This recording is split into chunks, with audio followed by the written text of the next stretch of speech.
It was 1980. Lakeview Free Methodist Church in Akron, Ohio, had a new young pastoral couple. Charles and Brenda Young had arrived just over a year before to a congregation of about 50 people who loved Jesus and their church and were ready to do anything to make it grow. An outreach program called HAND began and was the genesis of community outreach that eventually became a distinguishing characteristic of the church. A group of senior adults called Encore began monthly dinners and service opportunities. Those saints became the prayer backbone of the church. By the spring of 1980, the church family had grown in spiritual vitality, attendance, and faith, and we were ready to take on new challenges. With about 125 attendees, we were outgrowing the small church building on Belle Isle Drive. We were out of parking spaces, and Dean Stevenson's adult Sunday school class filled up the whole fellowship hall in the basement, which also filled up with water every time there was a hard rain. But the room was named very well. Fellowship and food happened in there at every opportunity. The year's big event was a grand homecoming. Old-fashioned costumes abounded, while the community and old friends gathered to celebrate a revival and a new thing that God was doing. In the era of huge hair, tiny basketball shorts, and big dreams, this small but mighty and faithful church family decided to begin a new future. We redesigned ourselves as Cornerstone Church, bought almost 9 acres of property on Killian Road, hired an architect, and began a journey for a great new future. We were growing spiritually and kept taking steps in faith. In 1983, we hired Dwight Mason, a senior student at Ohio Christian University, to be our youth pastor, and a group of young people began to grow. Soon we had 40 to 50 teens attending every Wednesday night. We bought a bus to transport people to church and to enable adventures for senior adults. CYC Wednesday evening programs became a great outreach and opportunity for children. Our church family was flourishing at all age levels. The Killian Road property became a home for Cornerstone long before the building was erected. Pastor Charlie began a daily prayer walk around the perimeters of the property every single day and praying for God's people and that wanted to meet on that holy ground. And it began to happen. During a tent revival meeting on the property in 1984, more than a dozen people received Christ. A fire from the old building came before our new building was ready, so we had to find a place to meet. On January 8, 1984, we held our last day of worship on Belle Isle Drive, and it was a day of thanksgiving and praise. We began renting the Seventh-day Adventist Church building in Akron.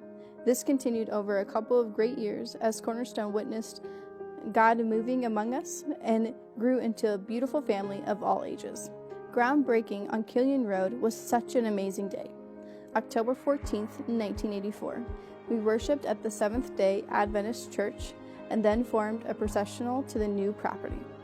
Pastor and leadership expert John Maxwell came to help us celebrate and dedicate the land to the Lord. Great memories were made during the building of the church. 1984 to 1986 were days of blood, sweat, and tears. In heroic generosity, longtime Cornerstone family member Butch Riggs donated his services when the original contractor abandoned the job and took our money with him.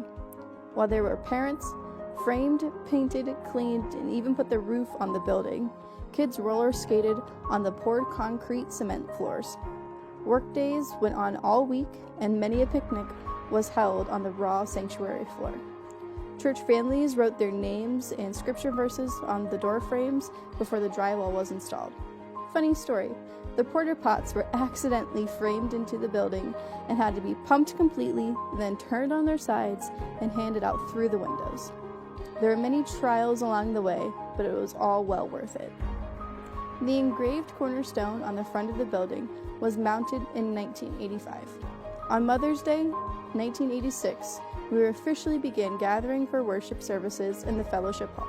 The rest of the building was also still in progress, so our offices operated from a small trailer set on the hillside while we continued building.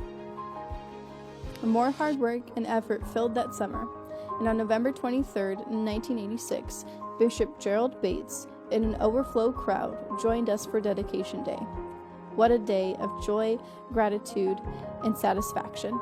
Not only was this church facility built by the hands of the people, but by their dedication and sacrificial giving, raising money with their talents and hard work, and faithful, mighty prayers. Cornerstone grew into our community. We loved them, and they loved us back. We became known for serving our neighbors in ways that had never been seen before. Our egg hunts quickly became legendary. Our love of fun and good times bonded us tightly. Our young people were becoming adults and key leaders. During this time, we acquired the historical and treasured nativity that had graced downtown Akron for decades, and began a tradition of yearly lighting celebration that embraced the community. Ministry to children was and is a central value for Cornerstone. Our volunteer teachers gave and served to shape and mold young lives to become the church and community of leaders today. Over these years, a group of amazing visionary people with a dream to plant a church in the area began attending Cornerstone Church to learn from us and capture our unique church DNA. In 1986, in a high school band room in Dalton, Ohio, a new church was born. Pastor Charlie was the founding pastor, and for about 18 months, he would speed between Dalton and Akron every Sunday morning, preaching during our Sunday school hour and arriving back just in time to walk onto our platform to preach. Today, Living Water Dalton is still a thriving church body with a multi-site in Massillon. Cornerstone Church began the decade with around 75 dedicated people and very young pastors. They grew together and loved each other into greatness. By the end of the 80s, the church family had grown to 200, and Pastor Charlie and Brenda's family had grown by 3. The wonderful church family, who surrounded the youngs with prayer and examples of Christ-like love, had no way of knowing that the children they were loving and leading would one day grow and lead their own children and grandchildren to Jesus.